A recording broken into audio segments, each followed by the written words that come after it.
Good afternoon, Yeah, listeners, yeah. and also the audience. I would like to give a shout out to our CEO, Donald Paget of VNet Radio and CT Jams. Today's guest is the one and only Champ Jones. He was born in Oakland, California, and he moved to Hartford, Connecticut. So, welcome, Champ Jones, to VNet Radio and CT Jams radio stations. How are you today? I'm doing very, very well. Thank you for having me. You're welcome. I And I would could like, just say one thing, Miss Kia. yeah, go ahead, Just go ahead. one thing. I was born in New Haven, Connecticut. Then I moved to Oakland, California right before I turned 1 years old. Then I've been to Oakland, Oh, California. Yep, yep. okay. I thought you were born in Oakland and came My to mother, Hartford. my mother, and my sister, my grandfather was. I was the egg that got away and was born in New Haven. Okay, thank you so much for clarification. No So, problem. so again, everybody, as you heard from Champ Jones, he was born in New Haven, but he moved to Oakland and he moved here to Hartford, Connecticut. Yes. Yes. Okay, we're going to talk about your upcoming documentary. Mm. So, living in the areas of New Haven and Oakland, did that motivate you to do your documentary? Um, I guess unconsciously because even then I was a kid. Like, you know what I'm trying to say? When I was growing up in Oakland, I left when I was 10 years old, just turning 11.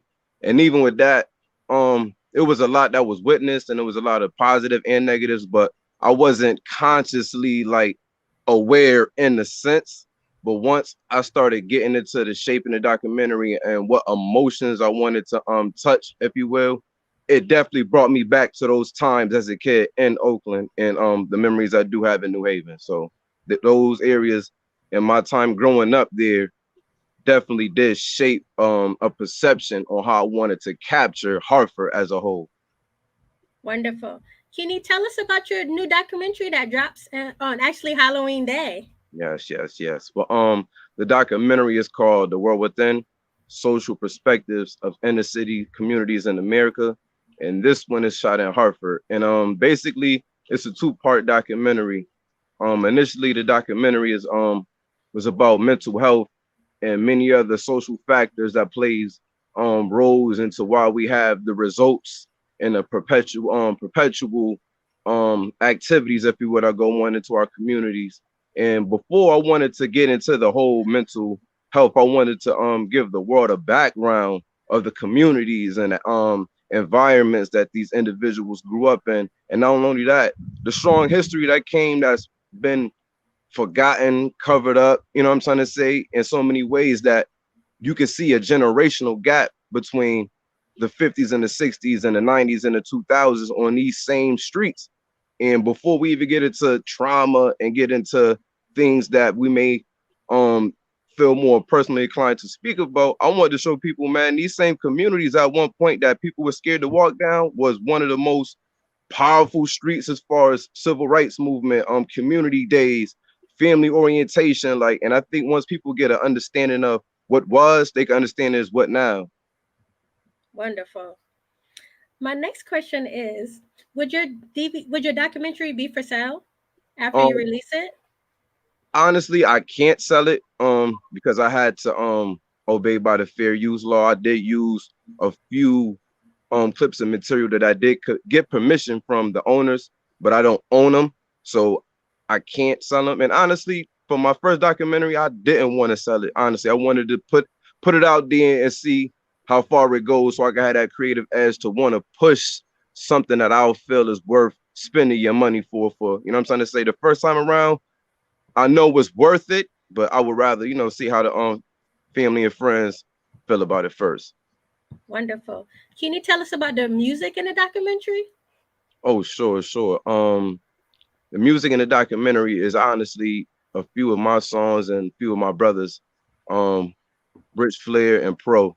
We grew up together as kids, and a lot of the songs, um, we didn't even plan to record them. It was just songs we had from a long time ago. And then when I was doing the editing, some of the songs we had just fit certain neighborhoods perfectly. And of course, I discussed with them about, can I use the songs? And we decided to go with it. Plus, they're Hartford artists. They're from Hartford, so it's still keeping it Hartford at the same time. Wonderful. My next question is: what? advice would you give upcoming filmmakers? Um, Save everything on as many devices as you can, external hard drives. Don't be afraid to be creative. Embrace your creativity, embrace your vision to every last drop. Write down everything, plan. Proper preparation prevents poor performance. Um, Ask for help. Don't be afraid to ask for help. Don't be shy. And understand it's a journey. Don't rush anything. Don't feel you have to bust your head to meet a certain quota of others. Set your own deadline. Put your own passion into it.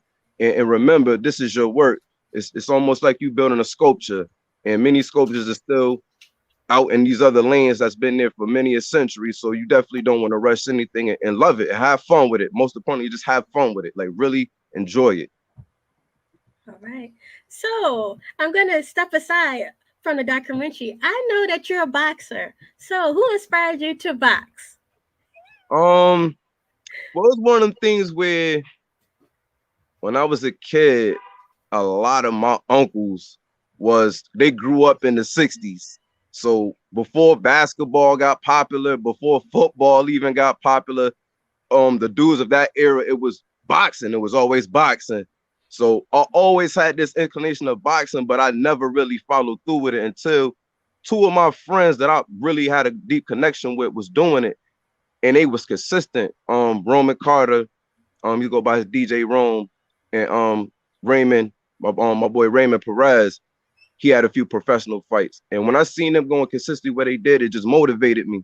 And then once I got in there, it honestly got super, super addicting. Like I honestly recommend it for a lot of people, not even for the physicality of the sparring and fighting other individuals, but just hitting the bag and getting some of that stress out and taking your mind off of things.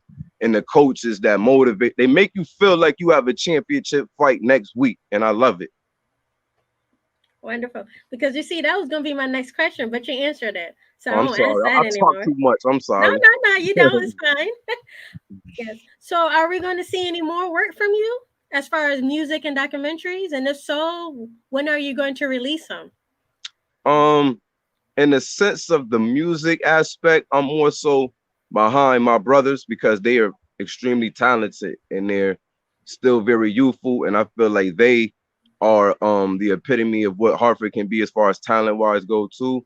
Me, my music is more so just journal entries, on tracks that I just not more so look to make a profit from, not look to make music videos for, but almost like I think if I'm not mistaken, was it FDR? I forgot which president it was, but he used to have a radio show during the Great Depression in which he would talk to the people, to the United States citizens over the radio.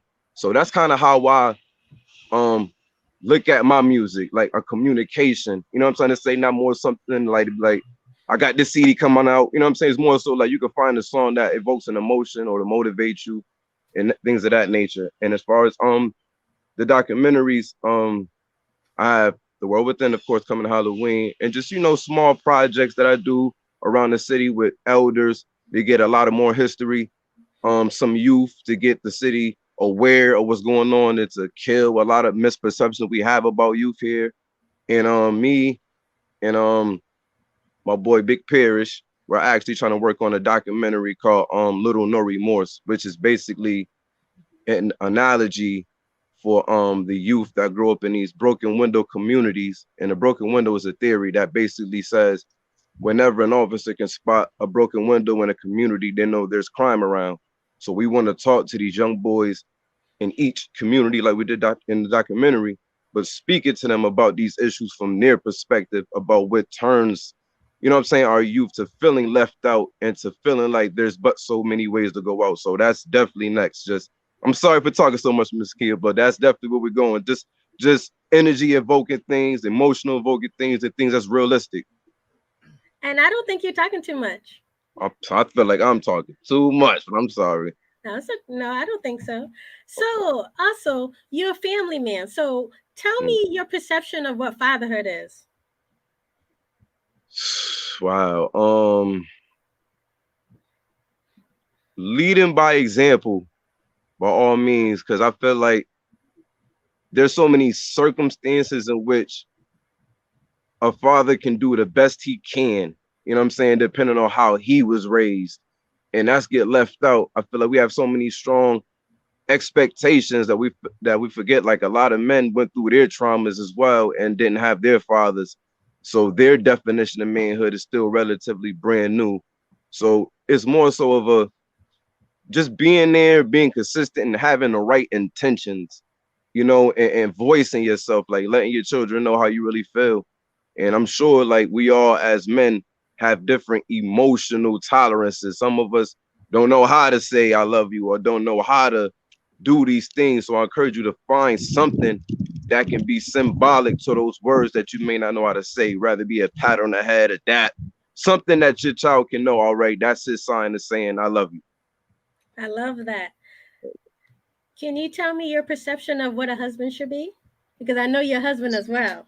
Oh, well, that word kind of strong. I don't know that, but no, no.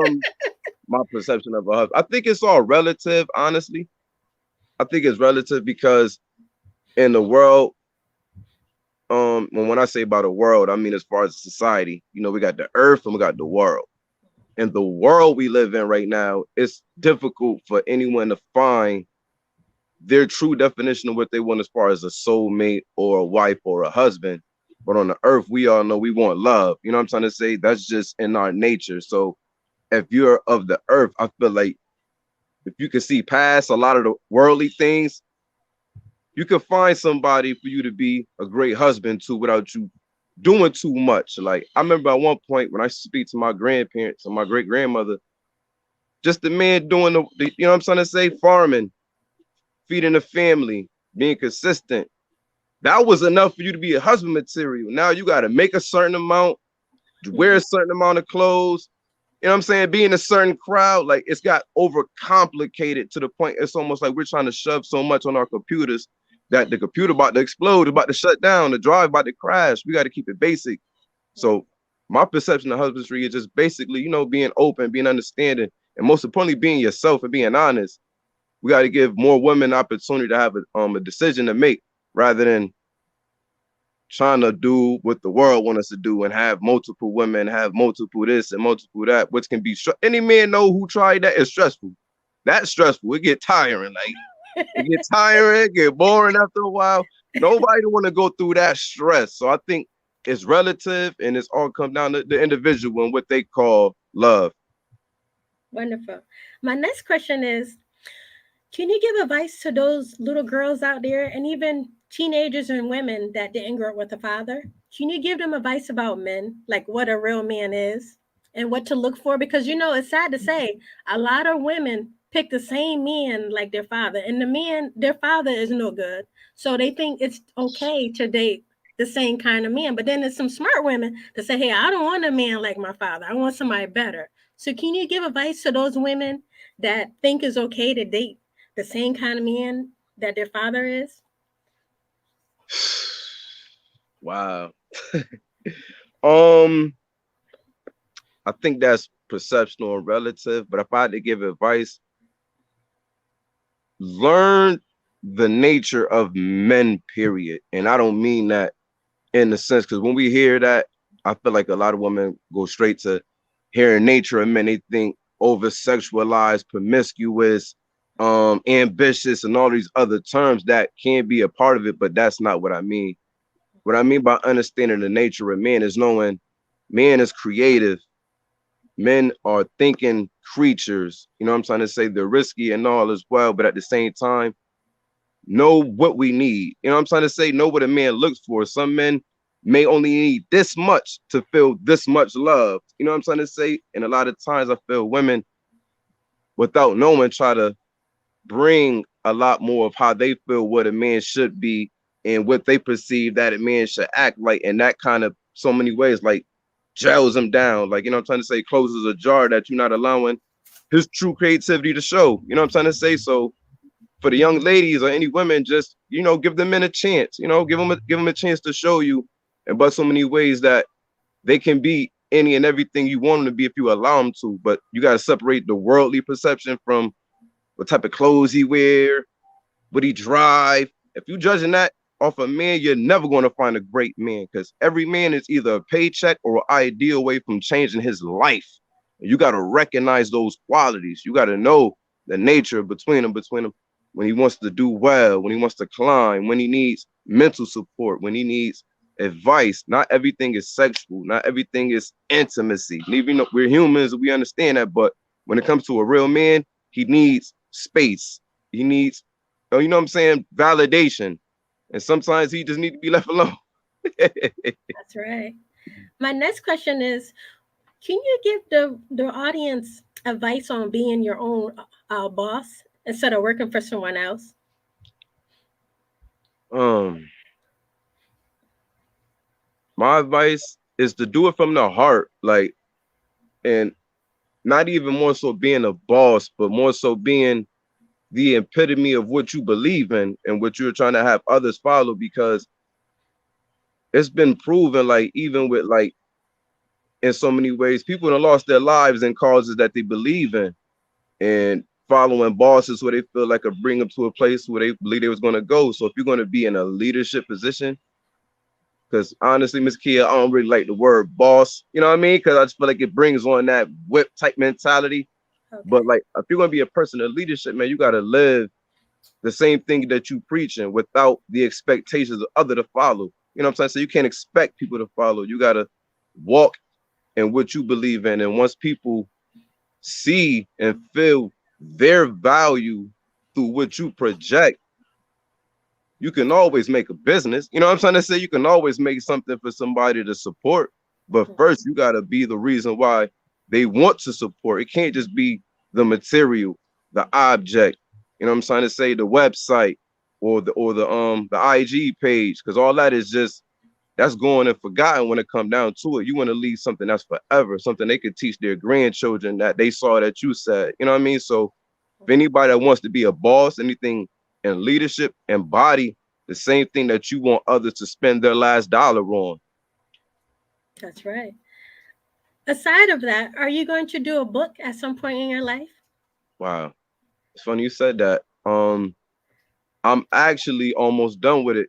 And the funny thing, that's what sparked me to do the documentary, because I'm still a hip hop person, you know. And one of my favorite rappers, Jadakiss, he made a comment or a bar before, and he said, "You chase the book with the documentary." So I said, then on one side, remember that bar, and them moments, I was like, you know what? I'm gonna write a book, and I'm gonna have a documentary to go with it. And in the book, I'm gonna discuss each interview, each emotion that was evoked. You know what I'm saying? And mix it with some history between the individual and the city. So to answer your question, yes, I am working on it. If anybody has any suggestions or any expertise in that field, I don't know anything about it. I just know how to write. If anybody can help me or direct me, I'm open to it. I don't know nothing about that. I do know how to express myself very well. So to answer your question, Miss Kia, yes, it's gonna be called Hartford as I Know It. All right. So, can you tell us how can we watch your documentary on Halloween? You can actually, if you go to YouTube now and you type in Champ Jones and you follow or subscribe to my page, you'll see in the corner, the documentary is there, but it's set as a premiere. If you want, you could subscribe to that or set the premiere as a reminder on your YouTube page. It'll air on Halloween at 9 in the morning. Soon Is as it you, yep, good? soon as you click on it, it'll pop up. It'll set your ring the bell or ring your doorbell, whatever it need to do, so you'll know it's there, and you can watch it right then on your phone, in the middle of your house, at work, your laptop, everything. Now, is your YouTube channel under your name or is it under a different name? No, it's under Champ Jones. Okay. And what's the name of your documentary again? It's called The World Within: Social Perspectives of Inner City Communities in America. Shot in And Hartford, Connecticut. all right. Now, do you have a website where people can follow you? I don't have none of that, Miss Kia. I'm still getting the hip to a lot of this stuff. I'm hopeful that I could come across individuals who can definitely point me in the right direction for all of that, because I'm just so much into the field work and just, what I'm saying, doing what I need to do on that I forget that there's a whole nother world that can help me you know what I'm saying, elevate myself and others that can't see from Hartford. You know what I'm trying to say? So once again, if anybody has any suggestions or anything that can help me in that, I'm open, please. Do you have any closing words for the audience? Well, first, I definitely want to thank you for supporting. Um, Thank you and your husband for having me. It meant a lot seeing you at the celebration. It definitely humbled me a lot to know, you know what I'm trying to say, you never know who's watching, you never know who's supporting, and it's always good to return the love back. So I definitely had no issue with coming on your platform. And as far as for the people in the world, anybody that wants to follow me, you can follow me on Instagram, chatting underscore with underscore champ underscore AFTH. AFTH stands for Art from the Heart. And if you follow me already, if you don't, we have a mantra that we say all the time and we live by, and that's stay positive, stay motivated, and stay real. Wonderful. I want to thank you so much, Champ Jones, for coming on VNet Radio and CT Jams. And whenever you want to come back, you just shoot me a message and I'll set it up for you like I did today. I over appreciate it. I'm gonna have to probably come and get y'all on chatting with Champ, bring y'all some fish sandwiches and some soda or something. Do you And have whiting fish? Because I like whiting. Yeah, whiting. we could go wherever you trying to get it at, mama. Okay. Whatever type of fish y'all like, we can just fry it up. It don't even matter. And then we Okay. have a good time and go from there. But I'm over grateful and over appreciative. Like I'm so thankful that you guys set up. I know what it takes to set up backgrounds and get the. I know the work it takes for that. Waking up and try to follow through and manifest. I know it. I know Yeah. it. So I'm over grateful for you having me. And thank you. And thank you for coming on the show. I mean, the show is not a show without you, you know? We They not don't about want to to do see that, me, Miss they want to Q. see you. We're not about to do that, Miss Q. We good. We good. It's I true. appreciate it. And thank you to your followers and everybody that supports you guys and continue to support CT James, man. I'm over appreciative. Yes. All right, audience, you learned and you watched about the one and only Champ Jones. You can follow him on all the platforms. Also, don't forget to tune in to his documentary that drops on Halloween night. And you Yes. can catch it on YouTube and other platforms as well. And let's continue to support him. And we look forward to his book and his new documentary and all the other projects that he has coming. So please support him. Thank you so much. You're welcome. And I want to give a shout out to the creators of Made in Connecticut. That was at the skate park downtown Hartford. So shout Yeah. out to all Connecticut artists. I mean, it was so much talent there. Oh my God. It looked like a Hall of Fame game or something, right? Yeah. Yep, Yes. yep, yep. And it was so much unity. No one was fighting, everybody got along. And I love that, I love to see Connecticut shine like that, because Yeah. our talent is unique. We're not like other states where they talk about the same entire theme and we bring uniqueness to our talent, and that's what I love about Connecticut artists. We're so unique. I second that motion all the way. Yes. So shout out to the organizers of Made in CT. Everybody did a fantastic job, and let's keep it going. I agree. I agree. Yes. You have anything else to say before I close out? So thank you once again. Okay. And I hope you have a great journey, continuation on you guys' journey. I hope you guys take it all the way to the top, and I will always be one of your biggest supporters. And we're always going to support you. Appreciate you, Miss Kia. Have a blessed day, and we'll talk with you soon. Okay, you too. Bye bye, everybody. See you next time. Bye, everyone. Thank you. Bye bye.